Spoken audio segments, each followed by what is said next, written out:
esta segunda parte de ponencias de Sun and Blue, segundo día, con toda su energía y con toda su pasión.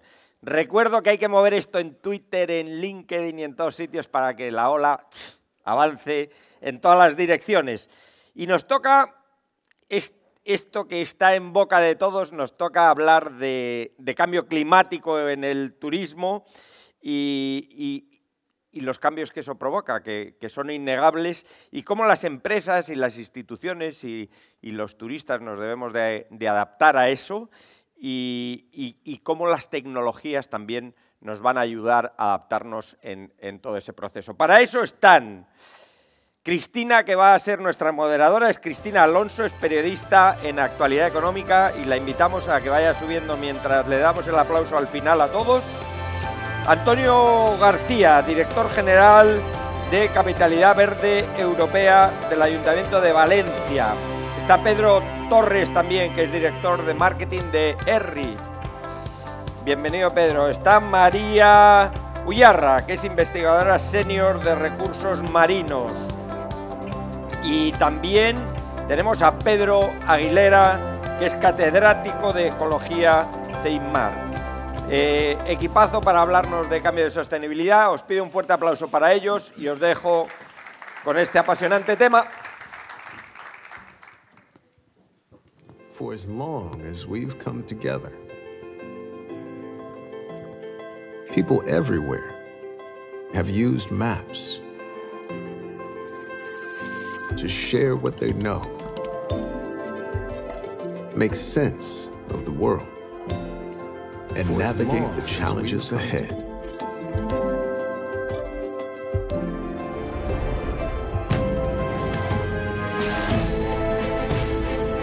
Now today, that our very existence is threatened,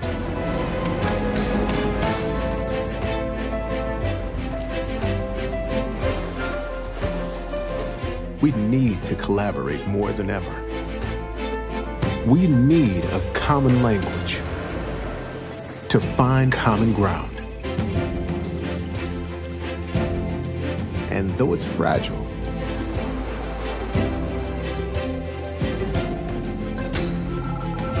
with help, it can flourish.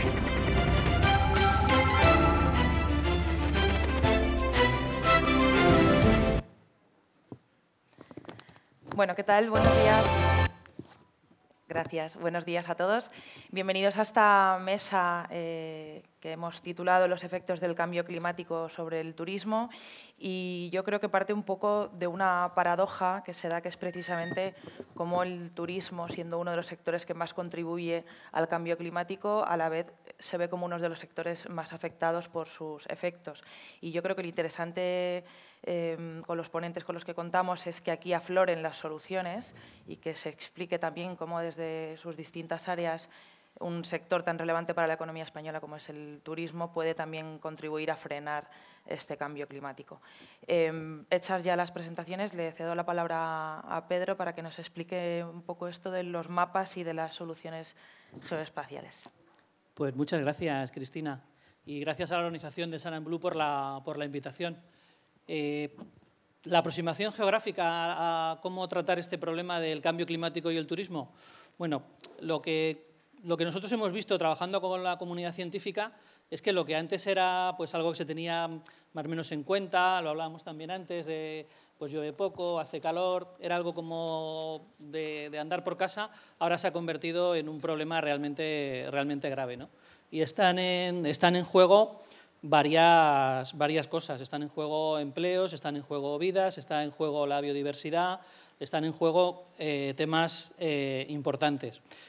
Nosotros desde ERRI lo que proponemos es un paradigma de trabajo para encontrar soluciones, y es utilizar la geografía para poder entender qué es lo que está ocurriendo.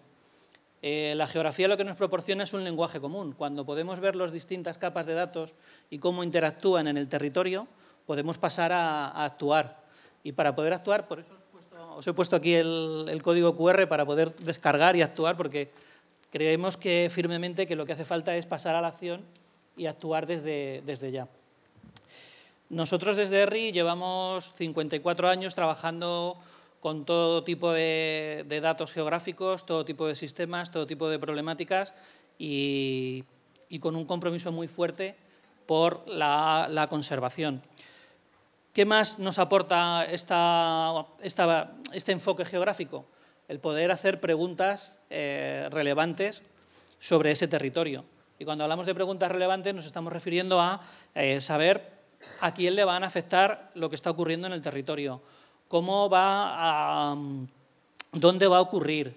Son ese tipo de preguntas que marcan la diferencia a la hora de poder actuar. Y para ello lo que hemos desarrollado es una guía o un framework de trabajo que nos permite pues, empezar la conversación. Entonces, esta es una guía desarrollada con la NOAA, que es una de las principales agencias en Estados Unidos para el conocimiento de los océanos. Y el primer paso es el comprender qué es lo que está ocurriendo. Cuando eres capaz en un territorio de poner distintas capas de información, empiezas a ver los patrones. Por ejemplo, en el caso de inundaciones con viviendas, puedes ver quién se va a ver afectado, quién no se va a ver afectado, cosas de ese tipo. El segundo punto pasa por realizar análisis avanzados. O sea, ¿qué pasaría si aumenta la temperatura 2 grados? ¿Qué pasaría si la Poseidonia se expande en más lugares? ¿Qué pasaría si, y todo eso, poder simularlo en un gemelo digital que nos permita interactuar? El tercer punto tiene que ver con la colaboración. Es decir, lo que decía, son problemas muy complejos que no se resuelven desde un único ámbito. Necesitan de una colaboración, necesitan de una venta estratégica, necesitan de hacer mucha política, de verdad. O sea, tenemos los datos, tenemos la tecnología, lo que nos falta es entendernos entre nosotros y ponernos de acuerdo entre nosotros y poder pasar a la acción. Y lo que nos va a permitir, brevemente, describirlo, si me gustaría que recordaseis algo de la charla de hoy, es que lo que permite este enfoque geográfico es saber dónde hay que actuar. Los recursos son finitos, no podemos abastecer todas las necesidades y priorizar dónde tenemos que actuar es la clave para poder avanzar. Y poco más, esta es la pequeña introducción que quería realizar sobre ese enfoque geográfico. Sí que os animo a descargar la guía y a pasar a la acción lo antes posible porque ya es un problema serio. Muchas gracias, Pedro. Luego profundizamos un poquito más en este tema. Es el turno ahora de María Ullarra, desde ASTI. Bueno, pues trabajo en el Centro de Ciencia y Tecnología ASTI, que es un centro que sobre todo se enfoca en tratar de buscar soluciones a los retos a los que se enfrenta la humanidad, entre ellos el cambio climático, los cambios de patrones de consumo, etcétera. Tenemos un departamento que está específicamente centrado en eso, en el cambio climático, pero bueno, abordamos todo lo que va desde el mar como producto pesquero, definición de cuotas de pesca, etcétera, hasta el consumidor, pasando por definir lo que hemos desarrollado, que es el Inverscore, un score que te dice es el producto que está, cuán sostenible es, hasta el plato, ¿no? Entonces, bueno, en lo que a mí respecta, pues ya corren unos cuantos años desde que empecé a trabajar con eso que se menciona arriba, ¿no? Trabajando en islas turístico-dependientes del Caribe y tratando de ver cuáles eran los riesgos potenciales que se veían con el cambio climático, ¿no? Cuando se depende mucho del turismo y de un turismo específico, bien sea de playa o, en ese caso, de arrecifes de coral, donde los efectos son muy obvios, ¿no? Se aumenta el nivel del mar, nos quedamos sin playa, ¿qué pasa con todo ese turismo? ¿O qué pasa si todos los arrecifes están blanqueados y dependo del buceo?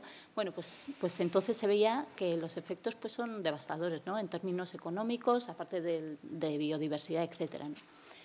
Y bueno, pues desde entonces sí que es un poco la evolución.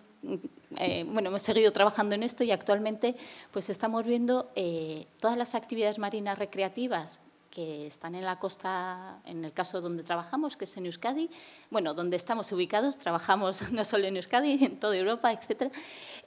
Pues ahí hemos identificado que hay 35 actividades marinas recreativas que dependen todas ellas de factores ambientales que potencialmente se van a ver afectados por el cambio climático. Entonces, lo que estamos viendo, este es un proyecto, el proyecto Bide Urdin, Blue Route, en el que queremos ver cómo se van a ver potencialmente afectadas. Para adaptarnos, estamos hablando de desestacionalización en la próxima sesión. Ayer se habló de seguridad, pues bueno, hay que irse un poco adaptando, ¿no? Si queremos invertir y avanzar en esas líneas de desarrollo turístico azul, pues tendremos que tener en cuenta el cambio climático. Muchas gracias. Pues gracias, María. Le va a tocar ahora el turno a Pedro Aguilera, en este caso, que os recuerdo que es catedrático de Ecología de la Universidad de Almería, también para que haga él una breve introducción. Buenos días. Como han comentado, trabajo en la Universidad de Almería y quería hablaros del Campus de Excelencia Internacional del Mar y el papel que juega el Campus de Excelencia Internacional del Mar en la gestión de los proyectos relacionados con el cambio climático. El Campus de Excelencia Internacional del Mar tiene pocos años de vida, tiene 12 años y resulta de la agregación de las 5 universidades marinas de Andalucía, Huelva, Cádiz, Málaga, Granada y Almería, a la que se unen las universidades del Algarve en Portugal, al del Malek Essadi en Marruecos, y este año se ha unido la Universidad del Magdalena de Santa Marta de Colombia.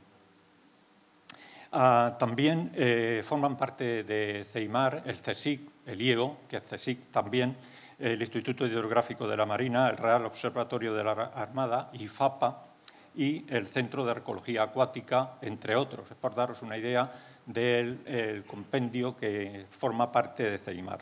Las áreas temáticas fundamentales que trata el Campus de Excelencia, las tenéis ahí en la diapositiva, son los recursos del mar, el conocimiento del mar, la gestión del mar, la salud y el bienestar, el valor cultural del mar y las ingenierías del mar. Es decir, todas las áreas temáticas entran dentro de la investigación, de los grupos de investigación que forman CEIMAR. En la Universidad de Almería actualmente hay 20 grupos de investigación dentro del Campus de Excelencia que se dedican a todas las áreas temáticas, desde las ingenierías del estudio de microalgas, de la ingeniería de microalgas, la acuicultura, el conocimiento del mar, la influencia del cambio climático sobre las praderas, que os comentaré una pincelada, o el valor cultural del mar, un grupo específico, el grupo Abdera, que trabaja a nivel de arqueología marina. ¿Cómo se nutre CEIMAR? CEIMAR tiene un plan propio de investigación.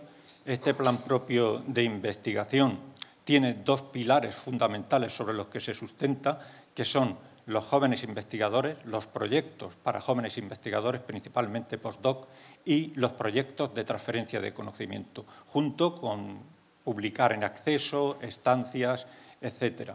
Congresos, reuniones, se financia también, pero los 2 pilares fundamentales con los que trabaja CEIMAR y a lo que dedica los proyectos de investigación, su plan propio de investigación, son los jóvenes investigadores y lo que es los proyectos de transferencia de conocimiento. Como una pincelada, tengo ahí una gráfica de unos trabajos que hicimos en la Universidad de Almería, que hemos hecho, estamos preparando el informe, en el cual podéis ver en la zona del Levante almeriense, la tenéis a vuestra izquierda, para los periodos T1 es invierno, T2 primavera, T3 verano, T4 otoño. Entonces veis principalmente la diferencia que hay entre la zona del Levante y la zona 6, que es la zona más de Málaga, más en el entorno malagueño. Aquí, si os dais cuenta, la temperatura ha aumentado en verano desde el año 82, es decir, es tomar el año 82 y el año 2022 lo que hemos hecho. Ha aumentado un 14,73% y en el periodo de otoño aproximadamente un 3,21%. Es decir, el cambio climático se deja más sentir en el periodo que comprende desde el verano al otoño. Igualmente, si nosotros vemos en zonas de Málaga, el aumento de temperatura es mucho menor. El promedio lo tenéis ahí en torno a 1,14 grados, el que se ha producido desde el año 82, pero igualmente se observa que cuando hay un mayor aumento de temperatura es en el periodo entre lo que es el verano y el otoño. A la derecha tenéis los datos referentes a 2012-2022, que son los que comprenden el estudio que hemos realizado junto con la Agencia del Medio Ambiente y Agua de la Junta de Andalucía de la cobertura, el comportamiento de Posidonia oceánica frente al cambio climático en las costas de Andalucía, que os daré una pincelada posteriormente. Pues muchas gracias, Pedro. Es el turno ahora, por último, de Antonio García, que nos va a explicar un poco qué se está haciendo desde el ayuntamiento de una ciudad tan importante para el turismo en España como es Valencia. Muchas gracias. Bueno, muchas gracias en primer lugar a la organización por permitirnos estar aquí en esta primera edición de un congreso que habla de unas políticas que a día de hoy, las políticas verdes y azules, pues ya casi podríamos decir que es imperativo legal, ¿no? Tenemos que tener en cuenta que de contaminación anualmente solo en Europa mueren 380.000 personas, es decir, de efectos directos o indirectos asociados a la contaminación que producimos todos en el día a día, con lo cual es especialmente importante empezar a hablar de datos y de lo que significa este cambio climático, ¿no? Que es lo que hoy estamos hablando aquí. Y también, en segundo lugar, agradecerles a todos ustedes, a todos vosotros estar aquí, porque tenemos varias sesiones en paralelo, todas ellas muy interesantes, y ya que estéis aquí, al menos si podamos compartir, pues es un buen momento. Además, estoy contento porque he visto que se nos ha ido el tiempo de la pantalla y por tanto entiendo que estábamos preocupados porque teníamos que ajustarnos mucho. Y entiendo que ahora tengo todo el tiempo del mundo para poder responder, ¿no? O sea que desde ese punto de vista me quedo mucho más tranquilo. Bueno, yo, como comentas, bueno, soy el director general de la Capital Verde Europea. Es una distinción que han dado a Valencia para el año 2024. Estoy en unos momentos, en unas semanas que son un poco estresantes porque empezamos, ¿no? Ese disparo de salida de este año lo tenemos ya ahí. Vamos a hacer el primer evento el 11 y 12 de enero. Y lo que dice Europa es que seamos un poco ese faro, ¿no? de todo lo que tienen que ser todo este tipo de políticas y tratar de convencer, de educar no solo a la ciudadanía valenciana y española, sino ser un poco referentes para todos. Y nosotros, pues bueno, es verdad que la situación actual de Valencia es buena en ambos casos, pero de hecho Europa no nos ha premiado por cómo estamos, sino por un poco las políticas a llevar adelante. En este caso hemos planteado un horizonte de 10 años. Es más, somos también misión climática y como misión climática, y luego hablaremos un poco de ello, pues tenemos, digamos, como dos objetivos, ¿no? Mitigar y adaptarnos a esto del cambio climático. Y alrededor de la propia ciudad, pues tenemos, bueno, estamos en una encrucijada un poco complicada como ciudad. La gente que conoce Valencia sabe que lindamos con el mar, tenemos playas, tenemos un puerto que es internacional, uno de los más importantes de Europa en todo lo que tiene que ver con el tema de transporte de mercancías, pero a su vez también es deportivo y también crucerista, con lo cual tenemos ahí una llegada y una confluencia de muchas personas que hay que saber tratar, tenemos que saber adaptarnos a todo eso que lleva, pero además también tenemos un turismo de interior, porque no solo la gente que viene por fuera, sino que viene por dentro para disfrutar de nuestras playas y también del segundo humedal más grande de toda España, que es la Albufera, que lo tenemos a escasos 10 kilómetros de la ciudad y que de por sí también conlleva una actividad turística, económica muy importante y que tenemos que saber tratar, ¿no? Y todo ello además rodeado de huerta, con un río verde que nos rodea. Es decir, tenemos ciertas cosas que podían ser complicadas porque no nos permiten crecer como ciudad, pero que hemos sabido gestionar y convivir con ello, y ahora lo que nos permite, y yo creo que es un poco el ejemplo de los casos de usos que se van a ver en la mesa, es pues con aliados potentes como ERRI y otras grandes empresas y con la academia, además una academia de la que yo pertenezco y vengo, temporalmente estoy en política, ¿no? pero vengo de ahí, pues al final se trata de trabajar y, como digo, adaptarnos. ¿Cómo? Pues eso, utilizar esas soluciones para no solo saber que viene un turista, que viene una persona a disfrutar de nosotros, sino saber cómo se comporta, ¿no? Interpretamos y aprendemos de dónde viene para ver cómo se mueve por la ciudad, dónde gasta. Con el tema de los datos de la telefonía empezamos a trabajar, tenemos una información muy de valor, ¿de acuerdo? También, por supuesto, de las tarjetas de crédito, tenemos acuerdos con todas las compañías que operan en territorio europeo e internacional para saber dónde se gastan ese dinero. Esos flujos de personas los cogemos con sensórica que está distribuida. Inicialmente está en el entorno, digamos, de la zona portuaria y playa para coger a ese crucerista, ahora vamos a ampliar por todo lo que es la ciudad para saber eso, pues cómo impacta ese turismo y luego lo que viene siendo importante, ¿no? Ayer hablábamos un poco en estas sesiones tanto de networking como sesiones previas, pues bueno, estamos en el momento del mapa, ¿no? Tenemos datos, pero hay que saber gestionarlo. Por un lado, el político necesitamos tener unos cuadros de mandos muy claros que nos identifiquen dónde tenemos que ir a actuar, la tecnología es una aliada, pero a su vez verlo representado para ver también cuáles son los efectos, dependiendo de cuál sea la política a aplicar, pues si es mejor o es peor tomar una decisión antes que otra o si tenemos que tomar una y no otra, ¿no? Entonces, en ese momento es en el que estamos tratando de adaptarnos con la información que tenemos, posicionar a ese turista, ¿no? Esas consecuencias positivas o negativas de las políticas digamos, a aplicar en nuestra ciudad y en todo este marco que tenemos alrededor de la ciudad, con un objetivo inicialmente de 2030, Capital Verde Europea en 2024, pero también misión climática. De hecho, hay 112 ciudades europeas que asumimos el objetivo de ser, no en 2050, sino en 2030, misión climática con, digamos, balance cero de emisiones. Y de las 112, 10 han obtenido una distinción especial por hacer muy bien antes de tiempo ese trabajo, y 5 son españolas. No es casualidad, trabajamos en red al final. Y en ese momento en eso estamos. Y que luego comentamos también todo el tema de no solo la mitigación, o mejor dicho, no solo la adaptación, sino con la tecnología, con las políticas, sino cómo tratamos de mitigar lo que resulta imposible al final, solo con tecnología.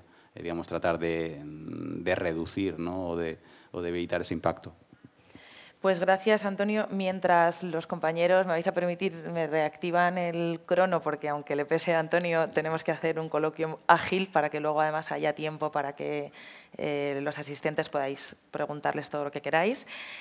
Vamos a abrir, como digo, ese apartado de coloquio, y yo creo que por el vídeo que teníamos de introducción sería interesante que Pedro nos explicara de primeras qué es la aproximación geográfica y un poco poner algunos ejemplos destacados.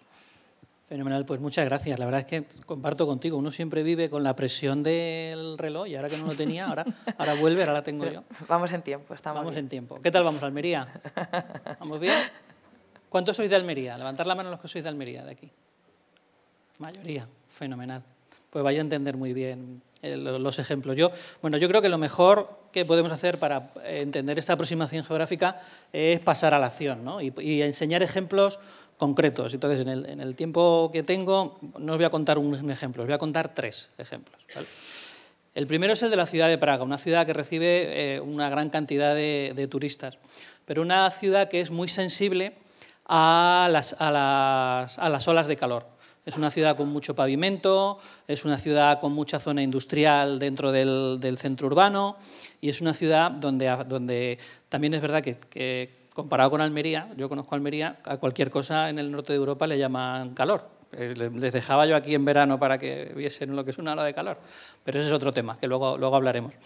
Bueno, en este caso lo que han hecho desde la Oficina de Cambio Climático de la ciudad es utilizar la sensórica que ya tenían en la ciudad. Entonces hay una sensórica donde se está midiendo los incrementos de temperatura, se está midiendo la humedad, se está midiendo la radiación solar, y todo eso lo combinan con información de salud y sociodemográfica. Entonces, cuando tú puedes tener en un mapa mezclado toda esa información con información sociodemográfica e información de salud, puedes ver qué zonas son las más afectadas por estas olas de calor, en concreto los ancianos y los niños. Y con ello lo que han hecho ha sido crear un índice de vulnerabilidad para, lo que estaba comentando antes Antonio, priorizar cuáles son las acciones. Entonces, este es uno de los ejemplos. Como os decía, hay miles de ejemplos, ¿no? Pues hay desde aumentar las zonas verdes a no construir en zonas inundables. Otro de los ejemplos destacados con los que estamos trabajando es con el Fondo Monetario Internacional, en este caso para garantizar la cadena de suministro. Y lo que ellos han hecho ha sido mezclar la información de meteorología, vientos, inundaciones y focalizar en los puertos. Los puertos son un punto clave en la cadena de distribución. Sobre todo en las islas que se dedican al turismo, centrándolo en la parte de turismo, cuando hay cualquier problema en el puerto, se quedan sin avituallamiento, se quedan sin poder ofrecer esos servicios, y realmente se convierte en un problema muy grande. Con lo cual, lo que han hecho ha sido crear un sistema de alerta temprana para indicarles con qué tipo de problemas se van a encontrar en el futuro cercano. Y por último, el último ejemplo que os quería contar es una iniciativa que se acaba de lanzar con la Casa Blanca. Es el portal de resiliencia y adaptación al cambio climático de la Casa Blanca, que lo que han hecho ha sido una cosa que es muy difícil, ¿vale? Muy difícil, y es poner en un lenguaje que los decisores puedan entender, en un lenguaje sencillo que todos podemos entender, conocimiento científico de alto valor. O sea, un portal en el cual se está informando sobre 4 cosas. Se está informando sobre calor, se está informando sobre sequía, se está informando sobre fuegos y sobre inundaciones. Y esta información se está poniendo a distribución de los decisores y a distribución de toda la ciudadanía, tanto a nivel local como a nivel estatal. Con esta información que incluye lo que está ocurriendo ahora, pero también proyecciones a 50 años, les están dando una herramienta a todas las ciudades de Estados Unidos para que puedan priorizar qué tipo de acciones quieren realizar. Y algo muy importante, ¿dónde van a invertir? O sea, el criterio de inversión está basado en aquellos sitios donde va a haber un mayor impacto por esas 4 acciones de cambio climático: sequía, calor, inundaciones y fuegos. Son 3 ejemplos de los más representativos en los que estamos trabajando ahora y eso es lo que quería comentaros. Pues vamos a avanzar ahora, si os parece, volviendo un poco al inicio de esta sesión, en el que se ha comentado esa paradoja que se da entre el turismo y el cambio climático, y yo creo que María nos lo puede intentar explicar. A ver. No, simplemente, bueno, cuando desde el sector turístico, pues lo que vemos normalmente es más cómo se ve el sector, se puede ver el sector amenazado por el cambio climático, ¿no? Tendemos a ver los riesgos que nos puede traer, estas olas de calor que comentabas, ¿no? Bueno, pues al final la gente que viene aquí busca el calor, pero igual no busca el exceso de calor, ¿no? Sobre todo cuando viene del norte, pues igual puede llegar a ser excesivo, ¿no? O de repente encontrarse con lluvias torrenciales, o que igual empieza a haber más mosquitos en ciertas zonas, ¿no? Bueno, pues son cosas que igual en la nieve siempre se ha visto como más obvio, ¿no? El impacto, pues no ha habido nieve esta temporada, pero bueno, en la zona costera igual no es tan obvio. Y por ejemplo, se está estudiando también los impactos, pues se aumentan las llegadas de medusas o afloramientos de algas masivos. Esto igual todavía se está estudiando, la relación con el cambio climático, pero son aspectos que pueden afectar al turismo y que sí que los tenemos igual un poco en la cabeza. Hay otros que lo están viendo como una oportunidad, porque igual en el norte que tengamos unas temporadas más largas de verano, igual no nos viene tan mal, ¿no? que se alarga el verano. Pero bueno, es algo que lo vemos un poco así, cambio climático, impactos en el turismo. Pero el turismo tiene esa otra doble, la otra vertiente, ¿no? En la que contribuye también al cambio climático. Se estima que más del 5% de las emisiones de CO2 a nivel mundial proceden del turismo y más como en torno al 75% proceden del transporte. De ese 5%, el 75% procede del transporte. Entonces, hay otras cosas, ¿no? El transporte a veces nos parece un poco más difícil actuar sobre él, sobre todo si estamos hablando de aviación.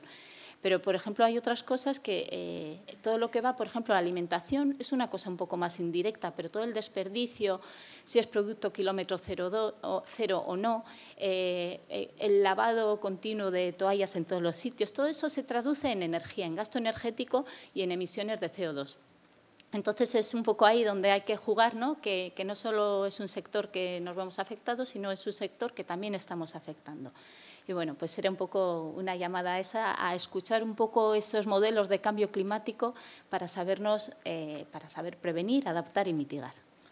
Pues creo que, gracias María, creo que Pedro Aguilera puede profundizar un poco en esa relación entre el cambio climático y el turismo azul, si podemos directamente asumir que ahí hay una relación lineal.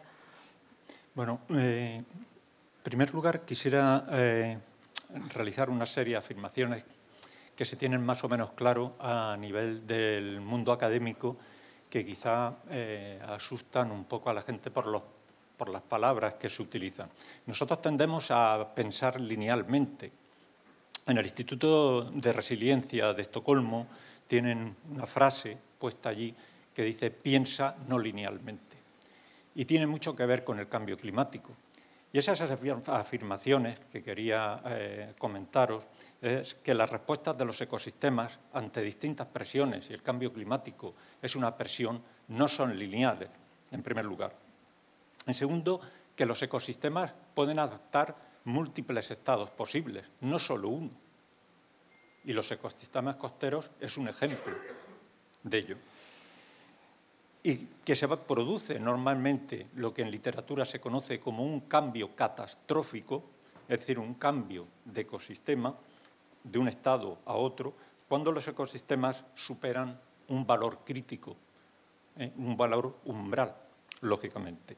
Si nosotros entendemos que el turismo azul y el turismo de naturaleza relacionado con este turismo azul es el resultado de la oferta del territorio, de la oferta natural del territorio, es lógico pensar que los ecosistemas tienen como un dominio de estabilidad antes de cambiar de estado. Es decir, tú los sometes a una presión y el ecosistema baila, entre comillas. Entender el concepto de bailar, ¿de acuerdo? Un dominio de estabilidad. Hasta que llegan, por esa presión continua, a un punto inestable. En ese punto inestable, una mínima presión produce un cambio catastrófico, es decir, pasas del estado A al estado B del ecosistema. Por eso hablamos de múltiples estados posibles. ¿Qué quiere decir? Que si nosotros ese turismo es el resultado de la oferta del territorio, y si nosotros ese turismo de naturaleza y tenemos un determinado ecosistema que a la gente le gusta disfrutar y del cual le gusta ir en sus vacaciones, los cambios que se van a producir por el cambio climático llegará un momento en que un mínimo cambio en la temperatura va a hacer que sea catastrófico, con lo cual la oferta del territorio va a cambiar drásticamente en relación a la demanda. Eso era lo que os quería comentar y no me voy a extender más por las preguntas que podáis hacer en relación a no pensar linealmente. Es decir, lo que nosotros pensamos es decir, bueno, va a aumentar la temperatura y va a ir cambiando el ecosistema, va a ir cambiando lineal. No, va a llegar un punto en que se va a producir ese cambio y está comprobado. Nosotros hemos hecho a nivel terrestre unos modelos, nosotros trabajamos mucho en ecología numérica, incluso la profesora que trabaja actualmente ha estado en tu centro, eso lo sabes, y nosotros hemos comprobado cómo podemos determinar esos tipping points, esos puntos de cambio. Es decir, que podemos dar valores de cuándo se van a producir. Es mucho más complejo realizarlo a nivel de temperatura, mucho más complejo por esa variabilidad que tenemos a nivel de temperatura. Bueno, no me extiendo más y después, si un caso, seguimos. Gracias, Pedro, muchas gracias. Vamos a intentar ahora ir a ejemplos un poco más concretos y, pues, teniendo aquí un representante político, nos puede hablar de qué políticas se están llevando a cabo. Si quieres, puedes explicar al mismo tiempo esta diferencia que hacías entre políticas de adaptación y de mitigación. Bueno, me ha gustado mucho cómo os ha acabado, porque yo hace unos días tuve la oportunidad de estar con Juan Verde, que es una persona que incide directamente en las políticas americanas con el presidente Biden y comentaba, ¿no?, que toda esta planificación que están haciendo Biden, incluso los demócratas, tienen asociados que le va a costar votos porque no lo hacen pensando en el momento actual, sino para las siguientes generaciones, que ellos no disfrutarán. Pero, como bien decía, el tiempo, los griegos lo definían muy bien. Hay dos conceptos que asociaban al tiempo: cronos, esa línea o esa marca lineal, ¿no?, del paso del tiempo, y luego lo que es el kairos, ¿no?, que son esos puntos de inflexión donde algo se produce y nos hace cambiar. Ahora estamos en un momento kairos, como dirían los griegos, y son oportunidades que tenemos que empezar a aplicar todos, ¿no? Hablamos antes de muertes, se hablaba de esos números, estamos hablando de ejemplos y, pues bueno, pues tenemos que adaptarnos a lo que hay. Antes he hablado un poco, en la ciudad de Valencia antes habéis visto, digamos, como los puntos digamos, de interés, ¿no?, que debería haber cualquiera de los turistas que vienen a nosotros, pero claro, si vienen por el puerto y vienen de un crucero, pues se generaban que Valencia es una ciudad con muchas personas que nos visitan y de repente llegan al centro de la ciudad muchísimos autobuses que hay que gestionar el flujo de esas personas andando. Entonces, claro, al final la persona que vive en el centro de la ciudad pues se ve desplazada o se ve perjudicada. Entonces, tenemos que llegar a políticas que al final que haga que convivamos todos ellos, porque económicamente es muy importante, en cuanto a visibilidad, por supuesto, también, pero tenemos que educar a todos para que todos tengamos juego en esta partida, ¿no? Y eso es importante y por eso tenemos que adaptarnos. Y eso es una de las partes de la misión climática, ¿no? Pues hacer que al final todo sea mucho más fácil y entre todos lleguemos a reducir ese impacto que tenemos y convivir mejor para muchísimos años más, ¿no? Porque esto lo salvamos todos. Pero luego, claro, por supuesto tenemos que mitigar también. ¿Y qué quiere decir con mitigar? Pues bueno, el turista venga de donde venga, ¿no? Pero su huella de carbono, la partida la tenemos perdida. Que decía, hablábamos con temas de un crucero, pero podemos estar hablando simplemente de un avión o de un vehículo, ¿no? Al final podrá ser muy eficiente y poner políticas en los hoteles para el tema, como decíamos, de toallas o en la ciudad, etcétera, para ser más eficientes en su gestión cuando está aquí. Sí, pero es que ya partimos con una parte negativa, ¿no?, de cómo llega, y eso no podemos hacer. Entonces nosotros también a nivel de las ciudades lo que tratamos es de tratar de mitigar con cosas adicionales que puedan restar, no de forma directa, pero sí indirecta, todo aquello que sí o sí vamos a tener que generar, pero que es necesario precisamente para que todos, los valencianos, los españoles y la gente que nos visita de fuera, pues al final disfrute como realmente quiere y con libertad, ¿no?, de la propia ciudad y sin perjudicar demasiado su día a día. Entonces, ¿qué estamos hablando? Pues bueno, pues de generar, pues como hablaba antes, que estamos rodeados de huertos, pues vamos a intentar tener más huerta, ¿no? Y al final tener más producto de cercanía, por supuesto transporte de última milla, potenciarlo, ¿no? Y también empezar a generar no solo paneles fotovoltaicos, instalarlos. El Ayuntamiento de Valencia, para que se hagan ustedes a la idea, tiene 525 edificios municipales. Pues bueno, pues hay que llenar esas azoteas, pero también hay que hablar de jardines verticales y de mucho más espacio verde en la ciudad. Cada valenciano dispone de 7,5 metros cuadrados de espacio verde a su disposición. Y desde su casa hasta un parque máximo tiene 300 metros. Es decir, que una persona, por muy lenta que vaya andando, en 5 minutos llega a un jardín. Pero queremos más metros, porque al final, con todo esto que hagamos de generar más espacios verdes, como queramos, ¿no?, con huerta, con jardines, etcétera, querrá decir que estamos emitiendo, digamos, CO2 negativo para poder restar a aquellas otras actividades que al final sí o sí van a tener un impacto negativo en nosotros. Entonces, al final, llegar a ese balance cero que nosotros como misión climática en 2030 hemos dicho que queremos ser. Desgraciadamente, se empieza a escuchar por la situación de crisis actual, ¿no?, con 2 guerras en marcha, que muchas ciudades están diciendo que probablemente el 230 no sea un horizonte sensato y sea más 235, pero nosotros, desde luego, como ciudad, estamos aplicando esas políticas para poder llegar con nota lo antes posible, porque es una necesidad, ¿no? Antes hablaba de necesidad imperiosa, estamos en un momento kairos, es un punto de inflexión donde la capital verde europea, un poco como faro, queremos llegar a tener una gobernanza de la ciudad más eficiente, queremos que la ciudadanía lo disfrute y luego que el ecosistema, que haya una relación público-privada para esto también sea una oportunidad y entre todos ganar y hacer que sea mejor. Y a nivel global, María, te pregunto directamente a ti, ¿qué puede hacer el sector del turismo a nivel global para mitigar el cambio climático? Bueno, lo que decías, a nivel de prevención, es verdad que se está investigando en aviones eléctricos, aunque parezca mentira, lo que pasa es que su capacidad de autonomía es limitada.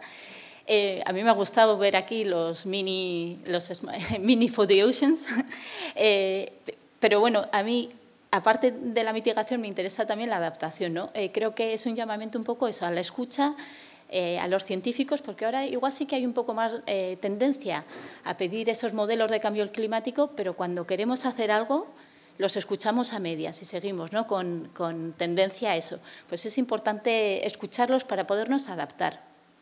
Si hablamos de que va a haber una escorrentía mayor porque va a haber lluvias torrenciales con mayor frecuencia, pues igual en esa desestacionalización tendremos que medir la calidad del agua más frecuentemente porque la gente está haciendo uso del agua en esa desestacionalización, ¿no? Hay que ver un poco todas esas relaciones desde el punto de vista turístico para adaptarnos, ¿no? Ese a pie de playa, igual no se puede a pie de playa porque es que los modelos nos indican que va a subir el nivel del mar. Entonces, a corto plazo hoy sí, pero mañana no. Creo que eso es muy importante, la adaptación y la mitigación. Pues la tendencia ahora es un poco al turismo restaurativo que has comentado, ¿no? Bueno, pues implicarse con este tipo de proyectos, iniciativas, limpiezas, huertos, ¿cómo se dice? Con las emisiones de CO2 cuando se compran los vuelos, que está también, se debate mucho qué se hace con eso y tal, pero bueno, son iniciativas que es un poco el turismo restaurativo. Muchas gracias. No quiero que se nos quede, antes de volver a dar la palabra a Pedro Torres, me gustaría, para que no quede coja la parte de la mesa más académica, me gustaría que Pedro Aguilera nos explicara el problema de las praderas de Posidonia oceánica y su influencia sobre el turismo azul, que sé que es un asunto que controla muy bien. Bueno, la formalización del turismo la podemos realizar teniendo en cuenta la relación oferta del territorio, es decir, lo que ofrece el territorio con la demanda turística. Decía el profesor Díaz Pineda que la demanda del territorio es como si nosotros viéramos a los turistas con distintas gafas, que es como ellos ven el territorio. En este caso serían como ven el tipo de turismo azul. En relación a la oferta, y sobre todo a nivel del turismo azul de naturaleza, juega un papel fundamental en nuestra zona, en todo el alborán nuestro mediterráneo, las praderas de Posidonia oceánica. Posidonia oceánica, que supongo que la conocéis casi todos, bueno, solo una palabra, es una fanerogama marina autóctona del Mediterráneo, que tiene un gran valor desde el punto de vista de la conservación, del bienestar. Bien, nosotros, junto con la Agencia del Medio Ambiente y Agua de la Junta de Andalucía, con los biólogos marinos de la Agencia del Medio Ambiente y Agua de la Junta de Andalucía, que han tomado medidas in situ de cobertura y de densidad de las praderas, fundamentalmente de cobertura y de densidad de las praderas de Posidonia oceánica desde 2012. Llevan haciendo ese programa POSIMET, aunque tuvieron un programa de carbono azul, el proyecto Blue Life, Natura, que lo estuvieron realizando sobre la importancia de las praderas en el secuestro de CO2, y ahí es la importancia de no perder las praderas de Posidonia oceánica. Pues bueno, durante este periodo de 2012-2022 estuvieron tomando esas variables, y esas variables las hemos enfrentado nosotros a valores de temperatura en ese periodo. Entre 2012 y 2022, en la zona del Levante almeriense, tocando también Cabo de Gata, la temperatura aumentó en verano, os estoy hablando, entre 24 y pico y 26 y pico en el 2022. Son valores medios de verano considerándolo julio, agosto y septiembre. ¿De acuerdo? Aumentaron. ¿Qué hemos observado nosotros en el comportamiento de las praderas de Posidonia oceánica? Es decir, no existe una relación directa entre el aumento de temperatura y la disminución de las praderas. En algunos puntos hay una tendencia a la disminución de las praderas, pero en la mayoría de puntos de muestreo no observamos esa disminución de las praderas de Posidonia oceánica, por lo menos nosotros no las hemos observado. ¿Qué quiere decir? Evidentemente que para estudiar la influencia del cambio climático sobre cualquier ecosistema necesitamos periodos de tiempo mucho mayores para llegar a conclusiones. Nosotros ahora podemos ver tendencias. Y segundo, que creemos que hay efectos sinérgicos en aquellas zonas en las que disminuye un poco la pradera. El calado de los barcos, efectos de contaminación que se puedan producir o alteraciones turísticas de la pradera, aunque está prohibida. Es decir, hay mucha gente que hace buceo y coge parte de las praderas por gusto, aunque cada vez hay una mayor sensibilidad ambiental. En relación con esta... paro porque si no voy a dejar... Yo sigo con la palabra. Gracias, Pedro. Ahora sí, y antes de dar paso a las preguntas... voy a cerrar esta mesa, me dirijo de nuevo a Pedro Torres, y con la pregunta casi del millón, que es, ¿hay algo que hacer? O sea, ¿hay razones para el optimismo? Pues la verdad que es una pregunta bastante difícil, si hay razones para el optimismo. Decía Mike Tyson, que era un boxeador, que todo el mundo tiene una opinión hasta que le pegan una torta en la cara, ¿vale? Pues entonces la torta no la han pegado ya. O sea, nosotros aquí salimos a empatar en los temas de cambio climático. El problema es real, está medido, está demostrado, pero sí que hay razones para el optimismo, ¿no? Es decir, hay razones para trabajar la mitigación y la adaptación. Tampoco está claro que ser pesimista nos vaya a llevar a un sitio mucho mejor, así que bueno, pues nosotros desde RI somos, la verdad que somos muy optimistas. Y este optimismo comienza con seminarios como este.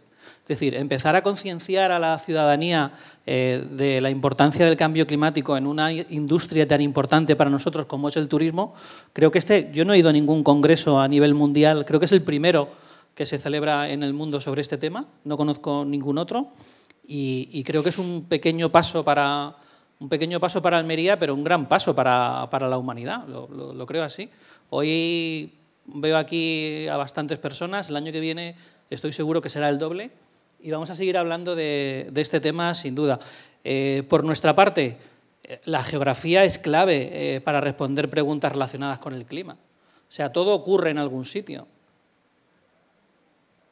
Entonces, esa parte de utilización de la ciencia, utilización de los datos, utilización de la tecnología, hay razones para ese optimismo porque estamos en el mejor momento tecnológico, tenemos los mejores datos, tenemos la mejor relación coste-beneficio en este sentido, y nos permite la utilización de los sistemas de información geográfica, nos permiten tres cosas: nos permiten visualizar, ¿vale?, y ahí poder analizar, nos permiten comunicar, que os digo que es de los mayores problemas que existen a la hora de poder ejecutar, y por último poder pasar a la acción. Aquí hace falta por parte de los políticos mucha valentía para realmente hacer lo que se dice que se va a hacer, que ahí lo dejo.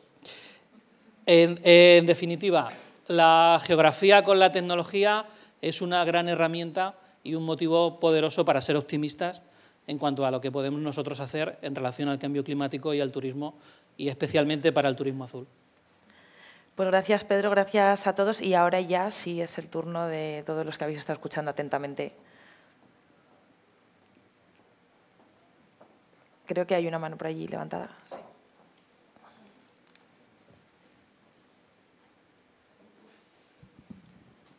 Sí. Vamos a ver, yo querría preguntar al representante de Valencia, Antonio García. Me ha dejado preocupado su optimismo de resolverlo, los problemas que tiene Valencia, con soluciones alrededor. Yo he estado hace no muchas fechas en Valencia y he visto 3 asuntos que me han dejado preocupado. Si hay razones para el optimismo, pues no lo sé, pero he visto un incremento de los cruceros. Hay incluso políticas económicas detrás de incremento de cruceros. Segundo, he visto que las autoridades que han llegado nuevas en la ciudad de Valencia, de lo que presumía Valencia de zona plana donde la bicicleta era una maravilla y sigue siéndolo, parece que se está en contra de eso. Y en tercer lugar, veo, por ser pesimista, unos incendios en la Albufera. No sé si con esos 3 elementos se puede pensar en optimismo. Yo soy optimista por naturaleza. Y además vengo con este nuevo gobierno, con lo cual puedo dar respuesta totalmente directa para ver si eso es verdad o no es verdad, ¿no? Independientemente de lo que podamos ver en la prensa. Todo lo contrario. De hecho, la capital verde europea, como digo, es un plan de ciudad, un modelo de ciudad a más de 10 años. Tenemos una agenda urbana, una misión climática que asumimos con Valencia de cero y una capital verde. Y de 33 concejales que tiene el Ayuntamiento de Valencia, 31 votaron a favor y en la actualidad serían los 33 que estamos a favor. Tenemos asumido desde el primer momento que las políticas verdes, azules, ¿no? La bicicleta o las políticas de género es una cuestión de todos y no es una cuestión de iniciativas políticas.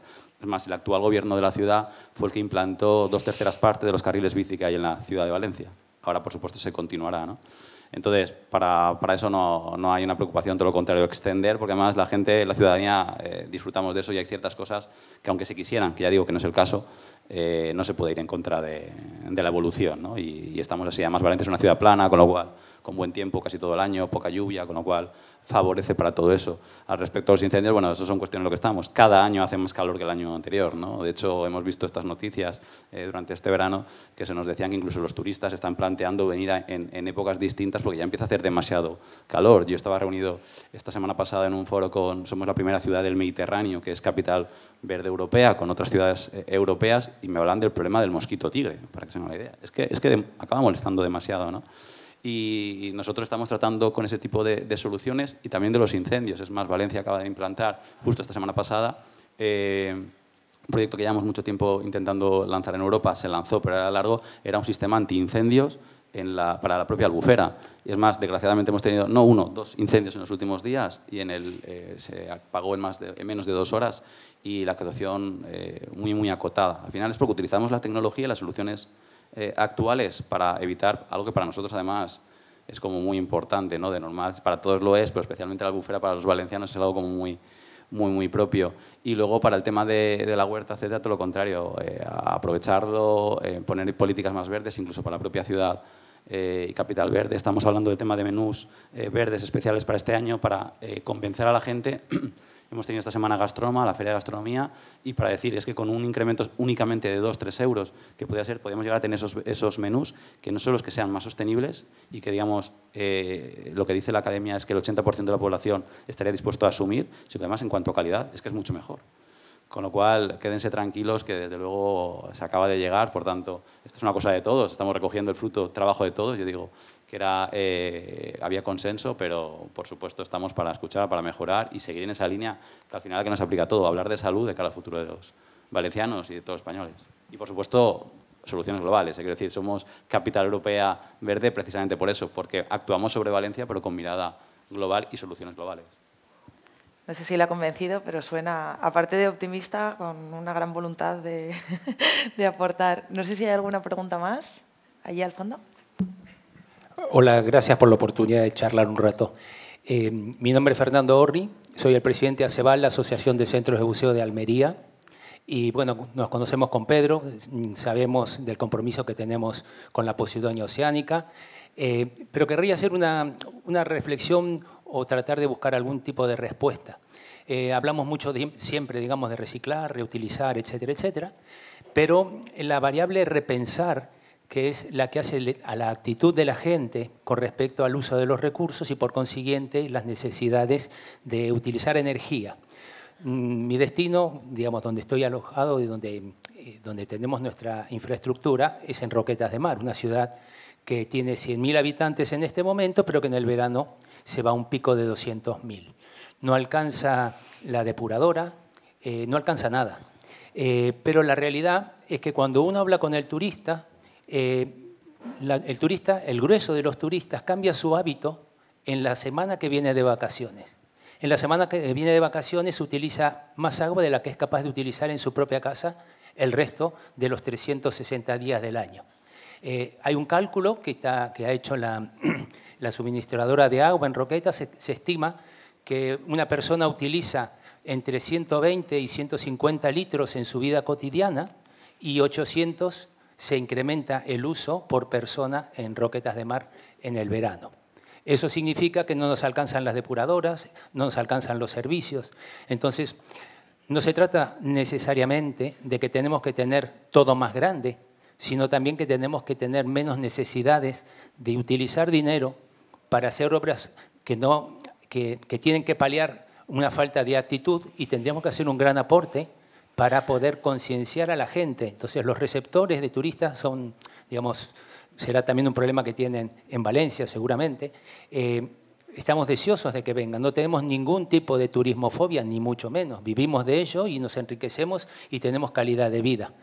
Pero tampoco se nos puede exigir que renunciemos a estos valores que tenemos de tratar de hacer más sostenible y luchar desde esta manera contra el cambio climático, utilizando menos energía de la que podremos o tendremos que utilizar, por ejemplo, entre otras muchas cosas. Nada más. Gracias, los datos son tremendos. No sé si dirigía alguna pregunta a alguno de los ponentes o si alguien quiere aportar y darle feedback. Yo sí que diría una única cosa y creo que es un gran ejemplo. Y lo que estamos intentando hacer en Valencia es que, como esto es una solución de todos, al final, si intentamos imponer, conseguimos el efecto contrario. Es como cuando a un niño le dices no puedes hacer esto y lo hace, ¿no? Entonces, tiene que ser precisamente convivir con lo que nos viene y tratar de adaptarlo, ¿no? Para que al final sea una realidad compartida por todos y entre todos disfrutemos como merecemos y encontrar esa solución común. María. Sí, muchas gracias. Es que muy en la línea de eso, ¿no? Al final las soluciones son en el sector turístico a nivel de consumidor y a nivel de la infraestructura, ¿no? Si la infraestructura te ayuda un poco, si tienes zonas para rellenar la botella de agua, eso ya favorece un poquito, ¿no? En reducir ese gasto, porque es verdad que parece que cuando uno ya llega al hotel se puede poner la bañera, cosa que no hacen todo el año, y aumenta totalmente el cambio de toallas, lo que hemos dicho antes, ¿no? El despilfarro, bueno, toda la comida que no se utiliza en los buffets, ¿no? Al final eso es energía. La producción de ese producto ha sido a costa de energía. Entonces, bueno, me parece... Estamos totalmente de acuerdo, vamos. Pues gracias, María, gracias a todos. Creo que nos hemos quedado sin tiempo ya. Podríamos estar aquí largo y tendido, sin duda, porque es un tema que da para mucho, pero bueno, esta mesa llega hasta aquí. Gracias a todos por haber atendido esta sesión.